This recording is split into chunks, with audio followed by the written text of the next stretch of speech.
Hola amigos, ¿qué tal? Sean todos y todas bienvenidos a Espacio Precisando, correspondiente a este domingo 20 de febrero del año 2022. Gracias por el honor de su sintonía. Hoy, como de costumbre, un programa sumamente interesante. Vamos a analizar a profundidad las medidas tomadas por el presidente de la República y el gobierno en torno a las restricciones sobre el COVID-19. También hablaremos de una rueda de prensa que dieron partidos de la oposición en la Junta Central Electoral.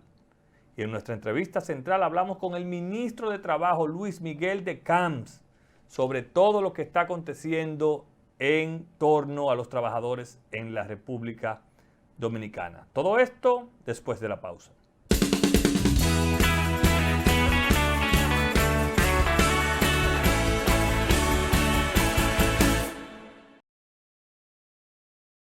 Amigas y amigos, querido pueblo dominicano, me quiero dirigir a todos ustedes hoy cuando se cumple el aniversario de nuestro Plan Nacional de Vacunación. El primer año de una gran victoria colectiva en el que los dominicanos fuimos ejemplo para el mundo. Este plan ha sido todo un éxito y por ello debemos felicitarnos por la responsabilidad que hemos mostrado siempre y por los sacrificios que hemos tenido que hacer durante estos 2 años de pandemia. El gobierno hizo lo que tenía que hacer para proteger a nuestra gente y el tiempo nos ha dado la razón en nuestras acciones contra la pandemia. Nos pusimos a la vanguardia, apostamos por contratar la mayor variedad de vacunas, aplicamos tratamientos novedosos y fuimos de los primeros en el mundo en proponer una tercera dosis a pesar de la poca fe de unos pocos. Gracias a los médicos, a las enfermeras y a todo el personal de salud, gracias a nuestros militares y policías, gracias a los empresarios que facilitaron recursos humanos y económicos para la causa y gracias sobre todo a los millones de dominicanos que cumplieron las medidas y acudieron a vacunarse. Gracias a todo eso hemos superado lo peor de la pandemia. Hoy los contagios diarios y de las últimas 4 semanas están en franco descenso. Tenemos una de las tasas de mortalidad más bajas del mundo y una ocupación hospitalaria muy baja. Este es un éxito colectivo y una meta conquistada. Por eso, les anuncio que desde hoy, todas las medidas restrictivas impuestas por el COVID-19 quedan suspendidas. Medidas como el uso de la mascarilla, la necesidad de presentar la tarjeta de vacunación para acceder a todos los lugares o las restricciones en espacios públicos, hoy son responsabilidad individual de todos y cada uno de nosotros. Después de esta larga batalla, comenzamos a recuperar la libertad. El país merece y necesita una recuperación emocional y dejar atrás las medidas que tuvimos que imponer para un tiempo que ya es pasado.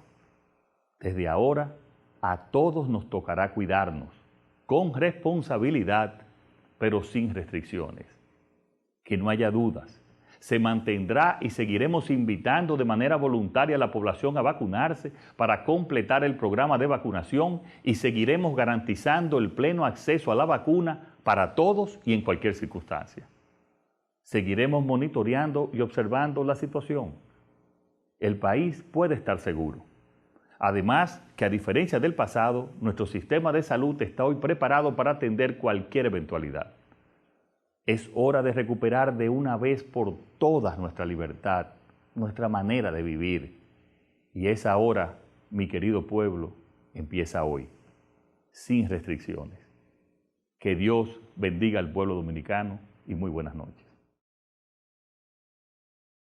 Bien amigos, gracias por continuar con nosotros. Como vieron en nuestra introducción, quisimos poner íntegro la intervención del presidente de la República, Luis Abinader, en la cual anunciaba que en la República Dominicana hemos llegado al fin de una era en la cual vivimos con restricciones y con una serie de cuestiones que no permitían que se desenvolviera o se desarrollara el día a día con normalidad. Y yo quiero empezar diciendo algo. La verdad que este es un país variopinto. pintoresco, raro, pero sobre todo politizado. Y digo esto porque yo recuerdo que hace unos meses aquí se gestó un movimiento y se crearon unos famosos hashtags en las redes sociales donde, haciendo referencia a las restricciones preventivas que hacía el gobierno para enfrentar el COVID-19, le llamaban dictadura sanitaria. Y este hashtag fue popular o dado a conocer por un ex aspirante a la senaduría del distrito, y se creó cierta opinión que iban en contraria a las disposiciones que en ese momento emitía el gobierno desde su gabinete de salud, como era el toque de queda, como era la restricción en varios restaurantes de la aglomeración, como era la no asistencia a eventos multitudinarios, como era la mascarilla y demás. A raíz de eso y del desmonte que la gente le dio la espalda a ese llamado, en esta semana el presidente Luis Abinader anuncia el fin de la obligatoriedad en el caso de las mascarillas y el fin de una serie de restricciones que por meses y años, ya casi 2 años, veníamos teniendo en la República Dominicana. Y donde voy, que este es un país sumamente politizado, es porque cáspitas, ahora la oposición política y unos sectores de la vida nacional dicen que el presidente se apresuró. Y yo creo que no es de eso que se trata. Yo creo que lo de la crisis sanitaria ocasionada por el COVID va un poquito más allá de yo querer llevarle la contraria al gobierno de turno, en este caso el gobierno del presidente Abinader o demás. A mí me da vergüenza ver a comunicadores políticos y hasta amigos que atacaban al presidente Abinader porque mantuvo las restricciones en esta semana, queriendo venderse de otra manera, simple y llanamente por pretender buscar el favor del electorado o hacerse los graciosos. Yo creo que el presidente tomó la medida que su gabinete de salud y él entienden y que se están tomando en el mundo entero. Hay que vencer el miedo, hay que volver a la normalidad, y yo creo que a eso es que está apostando el gobierno y el presidente Luis Abinader. Ya hay sectores que no aguantan este nivel extremo de restricciones. Hay sectores que tienen ya que volver a la cotidianidad. Sobre todo un país como la República Dominicana, que vive del turismo, que vive del turismo gastronómico y demás. Entonces, en el fondo de ese discurso del presidente de la República, bien elaborado, preciso y corto, no es que se acabó la crisis. No, el presidente lo que está diciendo allí es que como autoridad se ha cumplido. Y yo creo que es justo resaltar que el plan de vacunación se ha llevado a cabo de manera exitosa en el tramo que la gente ha acudido. Yo creo que el manejo de la pandemia ha sido adecuado, y eso no lo dice Luis Miñoso, eso no lo dice el gobierno central. Tampoco nos llevemos engaños, eso lo dicen organismos internacionales como la OMT. Eso lo dicen organismos internacionales como otros que hacen vida en este tipo de temas.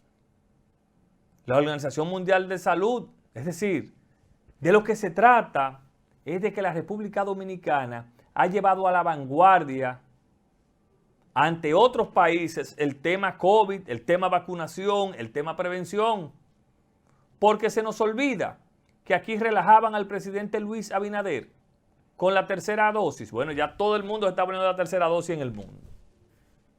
De manera que tomemos este mensaje del presidente Luis Abinader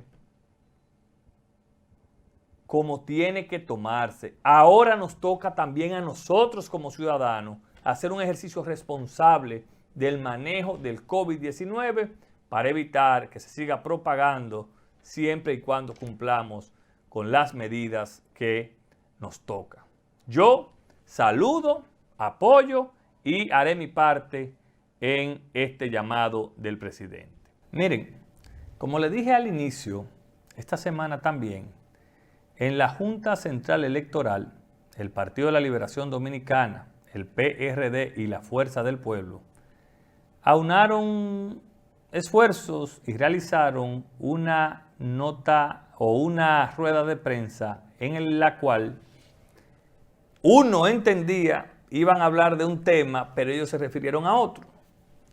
Y yo no sé hasta qué punto esas fuerzas políticas entienden correcto y estratégica la acción de llevar a cabo una rueda de prensa en conjunto para denunciar que supuestamente el gobierno estaba comprando alcaldes, regidores y otros tipos de funcionarios electivos.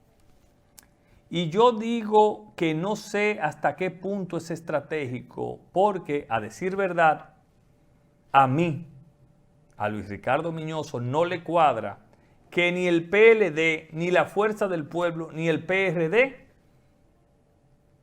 digan que aquí alcaldes y demás se van de los partidos políticos porque lo compran. Y digo esto porque, y estoy buscando aquí una imagen, yo recuerdo que el expresidente Danilo Medina andaba juramentando en el año 2019, 2018, a dirigentes del PRM y del Partido Reformista. Pero no solo eso. Danilo Medina juramentaba alcaldes, al igual que lo hacía Leonel Fernández. ¿Por qué? Porque es muy raro que un alcalde que se sienta desprotegido por su organización natural se vaya a un partido de oposición. Donde se va es a donde él entiende puede mejorar la gestión para su sociedad. A eso no nos llamemos a engaño. Yo no sé cómo veteranos de la política de esos partidos se prestan a ese tipo de aclaración o de afirmación a sabiendas que en algún momento todos han hecho práctica, no de comprar, porque ni siquiera a ellos yo voy a decir que compraron, pero han hecho práctica de tener la oportunidad de que a sus líneas políticas vengan alcaldes, regidores, senadores y diputados. ¿O tendríamos aquí que sentarnos uno por uno a ver la cantidad de gente que pasaron en aquel momento del PRD al PLD, del reformista al PLD, y se compraron esas personas? No. Por ejemplo, yo no creo que Danilo Medina haya comprado a Josecito Jacín. No lo creo porque primero creo que no tiene el dinero para comprarlo. Segundo, creo que Danilo Medina, que Josecito Jacín no es un hombre de prestarse a eso. Pero tampoco creo que otros dirigentes que hoy están en el PRM tengan que venir porque los compraron o no. Yo no creo que Hanoi Sánchez, alcaldesa, que ganó sola, que se fajó a ganar sus elecciones de San Juan de la Maguana, se le comprara. Entonces, yo sí creo más sin embargo que la Fuerza del Pueblo y del PRD cayeron en ese gancho del PLD de ir a dar esa declaración conjunta, porque entonces estará prohibido que esos partidos reciban a disidentes que puedan irse del PRM molesto o de otras fuerzas políticas, porque entonces lo que se va a caer de la mata es que lo compraron.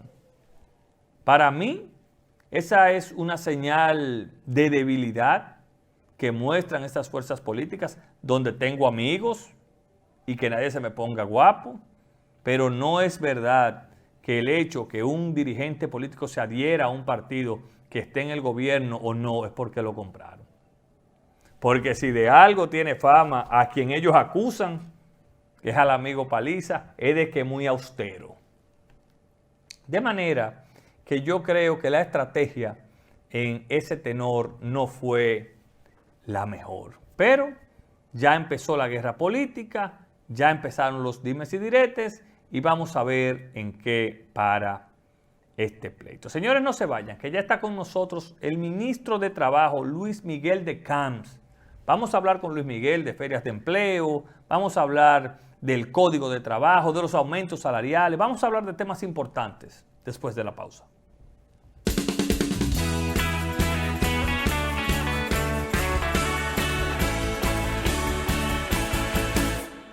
Como habíamos anunciado, nos acompaña el ministro de Trabajo, Luis Miguel de Camps, con quien vamos a tocar temas importantes este domingo en Precisando. Luis Miguel, buenas noches, gracias por estar con nosotros. Muy buenas, querido tocayo, placer verte, escucharte y muchas gracias por permitirme compartir nuevamente en tu espacio. Vamos a empezar. Precisamente. La verdad que no te había podido entrevistar porque te metiste en esa vorágine del ministerio, ¿verdad? Empezando una función. Y por ahí quiero comenzar. ¿Cómo ha sido esta experiencia, Luis Miguel, al frente de un ministerio tan importante como el Ministerio de Trabajo? Lo primero que tengo que señalar es que no dejo de admirarte, Luis, porque tú te pones adelante. Tú diciendo, no te había podido entrevistar por la vorágine, pero la invitación llegó reciente. No, efectivamente, es un reto muy importante, comenzando por el hecho de que es una institución cuya función esencialmente es una función social. Es una función social porque el trabajo es un derecho social a nivel constitucional como derecho fundamental además.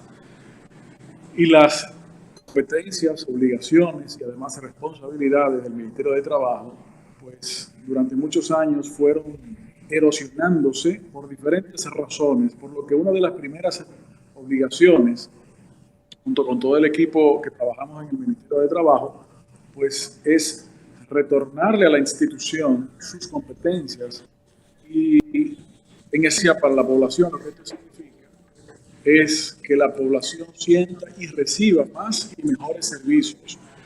El Ministerio de Trabajo acompaña al ciudadano, al trabajador, desde que está siendo estudiante, para la posición que sea, al nivel que sea.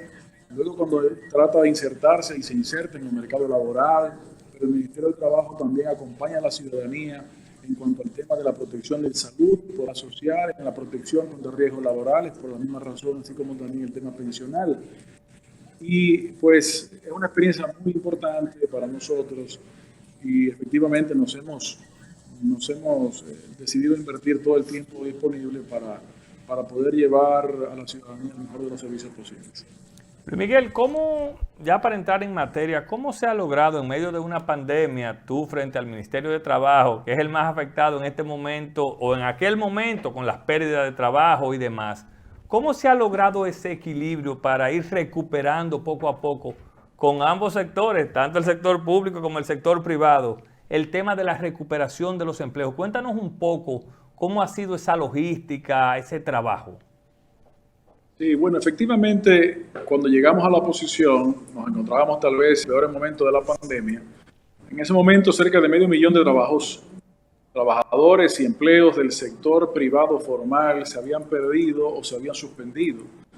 Y pues la realidad es que con la asunción del gobierno del presidente Abinader, la confianza que el presidente Abinader despierte en la población, animó a los actores tripartitos, a los empleadores, a los trabajadores, pues a poner su mejor cara, a poner sus mejores esfuerzos y a entender y ejercer el compromiso de que el interés nacional se mantiene por encima de los intereses particulares, independientemente de estos sean también legítimos como lo son. Por eso, cuando el presidente inició su mandato, que estableció una política clara de protección de la salud de las personas, pero al mismo tiempo el equilibrio de esto con la protección y la salud de la economía, fuimos rápidamente activándonos como país con diferentes ámbitos, en diferentes lugares, en diferentes industrias, y a septiembre del 2021 ya se habían podido recuperar todos los empleos formales del sector privado que se habían encontrado suspendidos o perdidos. Al cierre de este año pasado, 2021, ya no solamente se había recuperado, sino que se había aumentado la cantidad de empleos en más de 140,000 empleos adicionales a los que habían en febrero de 2020, es decir, antes de la pandemia. Esto obedece sin duda alguna a esta política, a esta visión y a esta ejecución del presidente Luis Abinader, que como la población dominicana ha podido percatarse, darse cuenta, pues no tiene cansancio posible y pues así todos sus colaboradores estamos en esa misma dirección y en ese mismo ánimo. Tengo que reconocer, a propósito de tu pregunta, Luis, que los sindicatos de los trabajadores, los gremios de los empleadores han puesto de su parte, han demostrado madurez, han demostrado voluntad y han puesto de su parte. En buena medida, por eso ha sido posible desde el verano pasado los aumentos salariales que se han producido, aumentos salariales 5 o 6, todos y cada uno de ellos en base al consenso, es decir, diálogo consensuado. Y no solamente esto, sino que los montos, los porcentajes de aumento han sido muy elevados, mucho más que la media de los últimos 20 años y en algunos casos, pues los más altos en la historia. Y esto obedece también a algo que el presidente ha sido muy franco y lo ha dicho de manera clara, y es que el gobierno tiene el interés de mejorar el salario real de los trabajadores. Y el salario real de los trabajadores tiene que ver con el componente de los costos, el tema del transporte, el tema de los servicios, reducirlos, pero también tiene que ver con la compensación económica directa que se percibe por el trabajo, y el aumento nominal del salario pues es tal vez uno de los principales componentes del salario real. Esto ha sido fundamental para lograr los consensos y los aumentos antes conocidos. Pero, ministro, aparte de esa confianza que ciertamente ha logrado el gobierno central brindar no solamente a los empleadores, sino a los inversionistas y demás, porque está ahí, ¿qué otras cositas se manejan para que esa gente tome esa decisión de, en un momento tan difícil, decir, bueno, yo me pongo al lado de la autoridad? ¿Qué otros aspectos cohabitan por ahí? La realidad, Luis, es que hemos sido capaces de comunicar y de todos entender que no hacerlo así pudiera significar el inicio de deslizarse por una pendiente enjabonada respecto de la paz social. Y por eso he hablado de que los sectores han demostrado han reconocido la importancia prioritaria de mantener la paz social, porque gracias a estas gestiones que ya he mencionado, la economía se ha reactivado, los salarios han mejorado, todavía quedan temas pendientes, por supuesto, y siempre habrá necesidades de mejora, pero ante el precipicio que significaría caer en un estado de gobernanza, en un estado de desorden, donde todos pierden, el país completo, pues hemos sido capaces de comunicar y entender de que ante esa alternativa tenemos que ir por la senda de las correcciones, en algunos casos sistémicas. Realmente así ha sido fundamental. Por ejemplo, eso sucedió también cuando llevábamos a cabo las negociaciones, las discusiones que concluyeron con el acuerdo con el Colegio Médico, las ARS, el Sistema de la Seguridad Social y el gobierno, donde logramos ampliar la cobertura de salud para los ciudadanos, trabajadores ciudadanos, incluyendo temas que se encontraban en el olvido, como por ejemplo la cobertura total o integral, mejor dicho, de la atención renal, así como también la reconstrucción de mamas para quienes hayan sufrido mastectomías por causa de cáncer.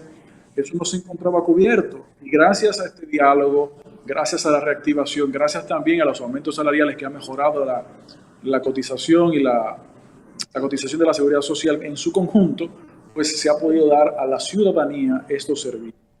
Ha sido eso fundamentalmente. Obviamente, el presidente de la República y quienes le acompañamos, siguiendo su ejemplo, pues, así como estamos hablando tú y yo, con toda franqueza, con toda realidad, claro, con posiciones firmes. Y si estamos en desacuerdo, pues estamos en desacuerdo y no pasa nada. Simplemente tenemos que saber que estamos en desacuerdo y que tenemos que buscar una manera de lograr los objetivos que a todos nos interesan. Ministro, de esos sectores que usted cita, que se han ido recuperando los empleos, ¿cuáles fueron los más afectados de la pandemia y cuál a su vez también han sido los que mejor y más rápido se han ido recuperando? Bueno, los más afectados en términos poblacionales han sido mujeres y jóvenes, porque lamentablemente todavía queda una brecha en cuanto a roles sociales y quienes primero se retornaron a sus casas por razón de la pandemia fueron las mujeres y tal vez los papeles o roles que históricamente han desempeñado en la familia, pero también los jóvenes. Dicho eso, en cuanto a sectores comerciales y industriales, por decirlo de alguna manera, los que estuvieron más afectados en un momento determinado fueron el comercio y algunos aspectos del turismo, por razones obvias también, fronteras cerradas, situación de confinamiento, etc.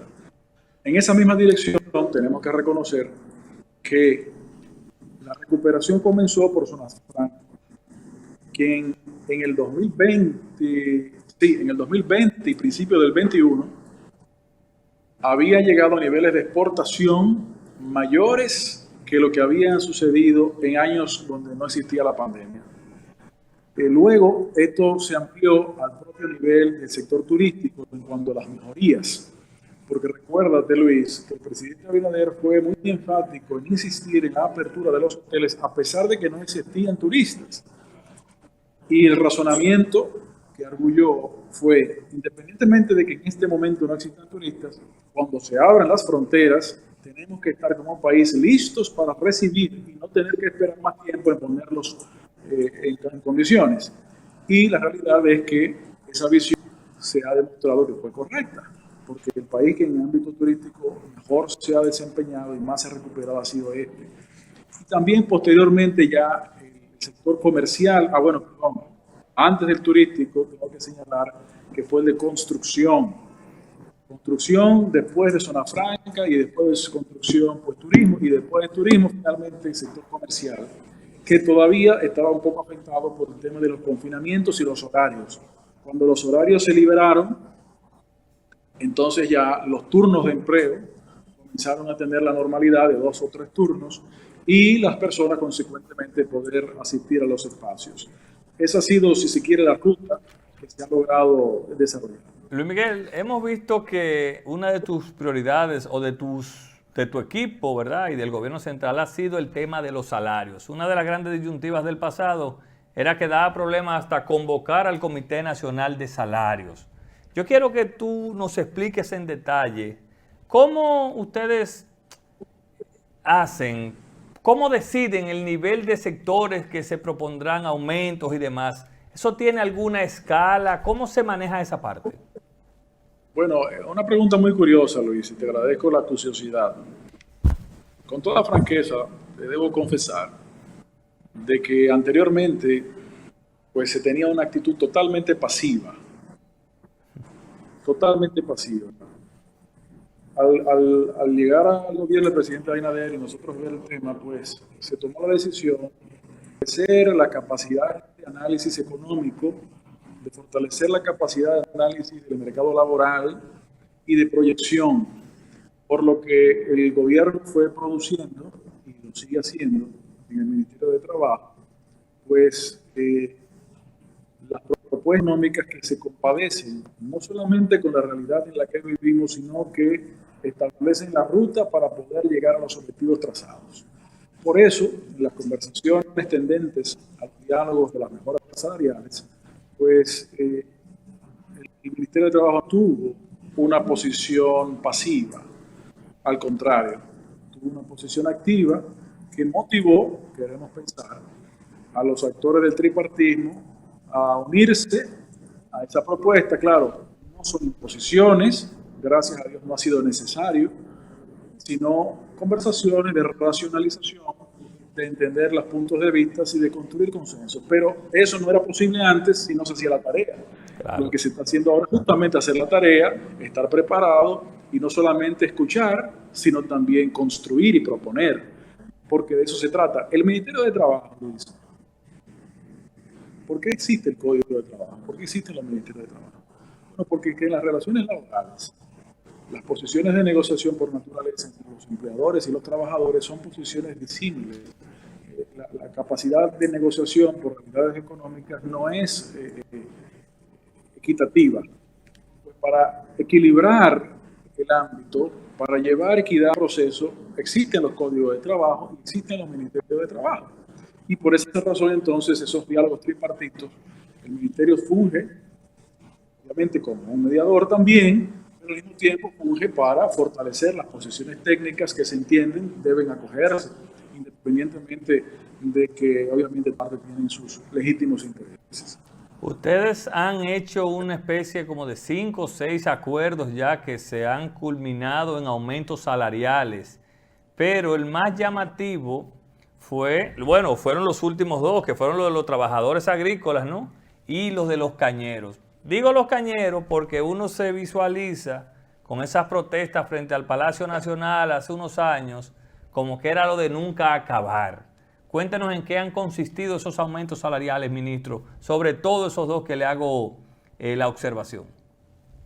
Sí, efectivamente, en el ámbito del sector agrícola de caña y caña industrial, esta semana se produjeron esos aumentos que esencialmente fue el 100%, es decir, se duplicó el salario.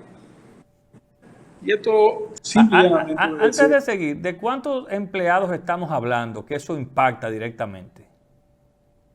Bueno, el sector cañero es un sector, el sector del azúcar es un sector importante, pero no es el más grande.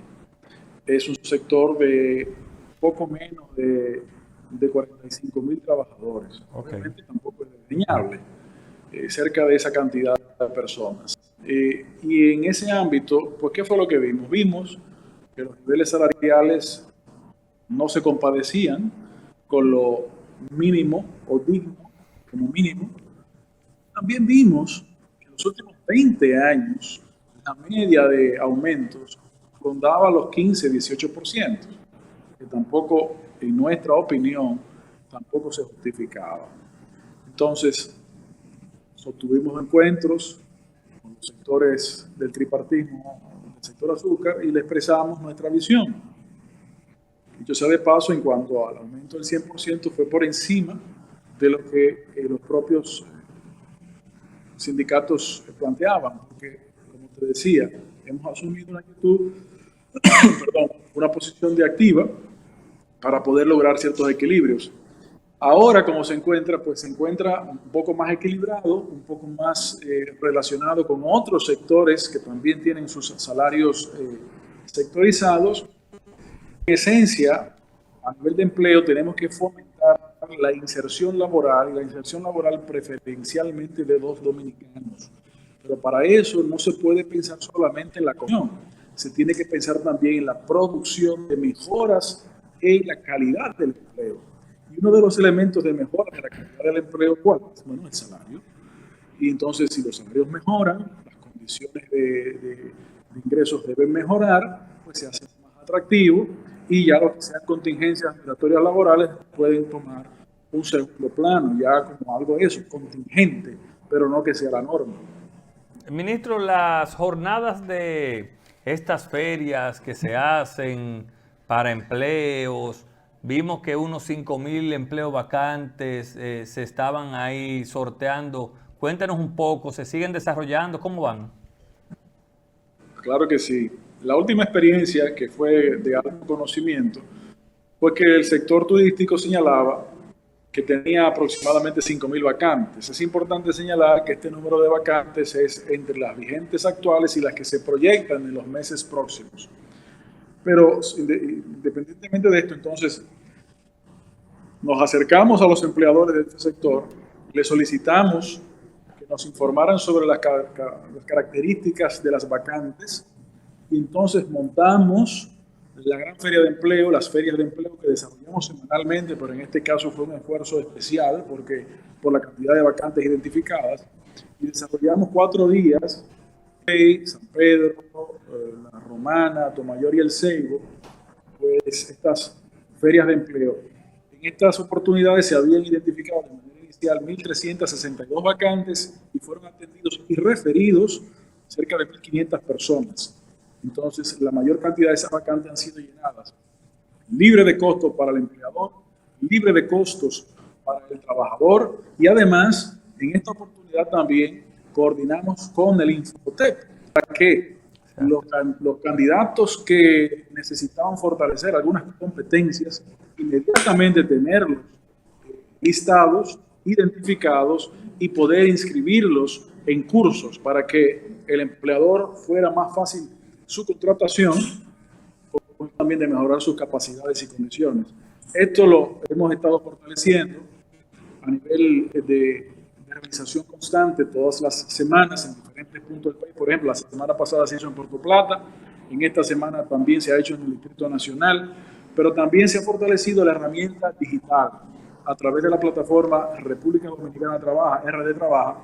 Los empleadores pueden perfectamente postear allí sus vacantes y cualquier ciudadano puede inscribirse y hacer esta interacción para que esta plataforma le haga, como se dice coloquialmente, el macheo. De esta manera poder insertarnos. Ministro. En esa misma dirección, perdón, Luis, que creo que es importante, en esa misma dirección de inserción laboral, se han desarrollado programas especiales como el del empleo juvenil y empleos temporales. A través de estos mecanismos, solamente en los meses de noviembre y diciembre, por un esfuerzo especial que se hizo, se insertaron cerca de 1.500 personas en el trabajo del sector privado formal. Esto funciona de la siguiente manera. Una empresa tiene vacante, se acerca al Ministerio de Trabajo, le dice que quiere solicitar ser parte del programa de empleo juvenil y el Ministerio de Trabajo y esa empresa hacen un acuerdo. Dentro de ese acuerdo se contempla la obligación del Ministerio de pagar 3 meses de salario de ese nuevo trabajador y el empleador pagar los otros 3 meses, para un periodo no menos de 6 meses. Hasta ahora la experiencia ha sido exitosísima porque cerca del 90%, 97% de las personas que se insertan mediante este mecanismo, luego de vencido el plazo de los 6 meses, continúa ya insertado en la empresa, en el mercado laboral del sector privado. Ministro, brevemente, nuestro Código de Trabajo viene de muchos años. ¿Está en su agenda y en el de los sectores que usted representa revisar el Código de Trabajo en la República Dominicana? No solamente está en la agenda, sino que el 18 de agosto, recién pasado, el presidente de la República hizo un llamado a la nación de revisión y transformaciones y reformas, que comenzaron en 12 y se convirtieron en 16, dicho sea de paso. Entre esas se encuentra justamente la revisión de la Ley de Seguridad Social, pero también la del Código de Trabajo, ambas encabezadas por el Ministerio de Trabajo. En esta particular del Código de Trabajo, en el primer día de este mes de febrero, se inició formalmente la mesa de diálogo para la revisión de reforma y modernización del Código de Trabajo. Ya se han desarrollado 3 jornadas, de hecho, desde la semana pasada se abrió a toda la población la posibilidad de presentar al Ministerio sus propuestas, sus ideas, las sugerencias para ser tomadas en cuenta. En menos de una semana ya se habían recibido cerca de 140 propuestas de todas partes del país y esto continúa por un periodo de no menos de 30 días, no menos de un mes, para que todas estas sean revisadas, tomadas en cuenta y formen parte de las discusiones. Entendemos que si las visiones del sector empleador y el sector de los trabajadores respecto a la construcción de consensos se mantienen, pudiéramos tener un código mejorado, puesto al día, actualizado y modernizado, porque hay muchos aspectos que en 30 años de no haberse tocado esta ley, pues sin duda alguna es necesario incluir. Ministro, finalmente, esta pregunta me la hacen por las redes. De seguro usted se encontró con quejas de mafias, de abogados, de empresas y demás que pululaban ahí en los alrededores del Ministerio de Trabajo. ¿Cómo ha enfrentado usted en su gestión esa parte de abogados que compran a gente que cancelan? ¿Cómo ha manejado eso? Miren, por primero, recordar a la ciudadanía, el Ministerio tiene un servicio gratuito que es asistencia judicial. Claro. El trabajador o el empleador necesita una representación legal, necesita un abogado, puede ir al Ministerio de Trabajo y tendrá un abogado gratuito. Claro. Número uno. Y con conocimiento del tema. Obviamente, especialista en derecho de trabajo y con la supervisión del regulador. Y número dos, lo que señalas, Luis, es un problema sistémico que hay que revisar en el código, porque la sobrejudicialización de las relaciones laborales no conviene a los trabajadores, no conviene a los empleadores, no conviene al gobierno, no conviene al Poder Judicial, no conviene a nadie. Entonces, tenemos que desarrollar mecanismos de conciliación, de mediación, de arbitraje antes de la justicia para que pueda haber la producción de resultados. Ese es uno de los temas que nosotros pretendemos discutir para ser introducido en el código, de forma que, sin restringir los derechos de la ciudadanía de acceso a la justicia, se puede eficientizar y mejorar la salud de las relaciones laborales. Ministro, muchas gracias por su tiempo este domingo en Precisando. Gracias por atender nuestro llamado. Muchas gracias a ustedes y estamos siempre a la orden, y más con un tocayo destacado como usted. Yo le digo ministro, pero él me distingue diciéndome tocayo y así nos tratamos. Gracias, Luis Miguel de Camps. Estuvo con nosotros Luis Miguel de Camps, ministro de Trabajo de la República Dominicana. Ustedes no se muevan, ya volvemos con la parte complementaria.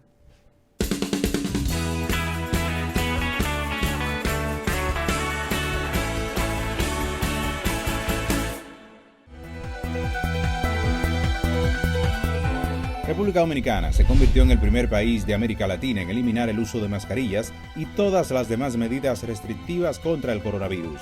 La medida fue anunciada por el presidente Luis Abinader en una alocución dirigida a toda la nación, donde se informó que es posible volver a la normalidad porque la mayoría de la población está vacunada contra el COVID-19 y las hospitalizaciones son muy bajas.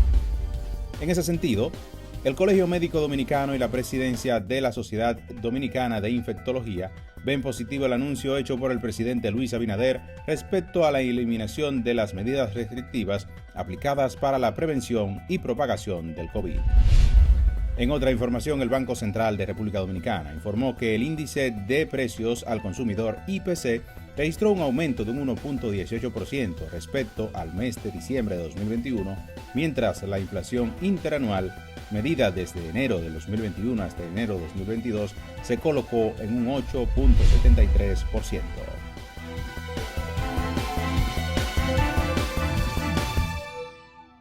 Gracias a nuestro equipo de prensa por ese resumen completo de las informaciones nacionales e internacionales.